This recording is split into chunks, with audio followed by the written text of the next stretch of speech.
welcome back. Are you looking for things to do with that toddler all day? We all know that bored toddlers can be dangerous for our sanity. So first I'll tell you why to keep that little one busy learning through play, and then I'll tell you how to do it. I'm Jade and this is my village. Trust me when I say that your days will be so much easier if you have a plan. Winging it just makes days long and difficult. We all get nervous too when things get too quiet, right? You look up and their face is covered in marker or they've peed in the dishwasher.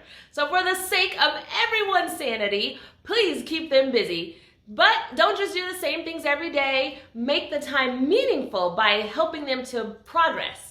And there are rules though to teaching toddlers so that they don't get bored or angry, but we'll have to cover that another time. Now these activities though can be started as early as 18 months old, and I break the fun up into 8 different categories. The categories don't really change for several years, but the types of activities that you do will need to change as they master skills and progress.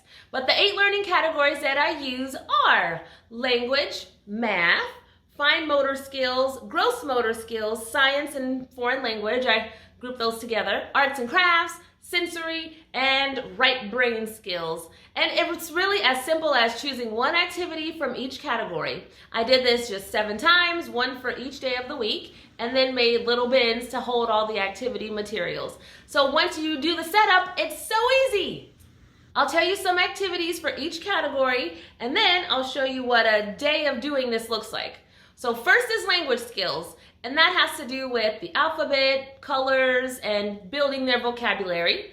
Math skills include activities that involve counting, shapes, patterns, matching, puzzles. Fine motor skills help them get a grasp on coordination, using those fingers and wrists just with better precision.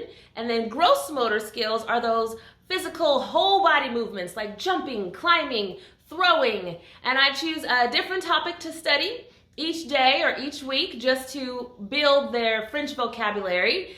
This is also, like I said, the topic for science, like bugs, weather, space, plants, cooking, you name it, anything really. Then it's arts and crafts time, which I like to keep very simple and as little mess as possible, like playing instruments, drawing, sticky wall, scissor practice. And as you know, I'm very much into sensory play and include it daily somehow. But sensory doesn't always have to mean putting their hands in something gooey. Instead of Jell-O or shaving cream, you can opt for things like flashlight and shadow puppets, cotton balls, Cheerios. Lastly are the right brain activities that I mentioned, and that just means things like guessing, memory games, and blowing activities to help with their speech and forming words. And here is what one of these days looks like. So on this day, I started with Find the ABCs, which is just sticky notes all around with different letters on them. A shape sorting tray, which can be sorted by colors as well. Fishing with magnetic fish. I initially made one of these. That's what those painted fish are about. They helped me make them. Throwing balls, body part names, but in French.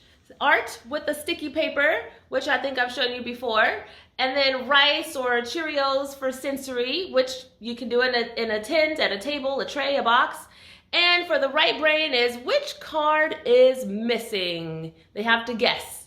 And doing all of this is far simpler than it sounds, I promise. I do them during my 2 learning periods that I have each day in the schedule. But these activities can be spread out during the day. It doesn't have to be during those times. It's completely worth the effort, though, to help you pass the time easier, but also to really develop the brain of the child that's in your village.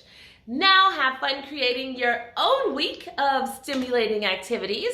Share this video with everyone that spends time with the child in your village.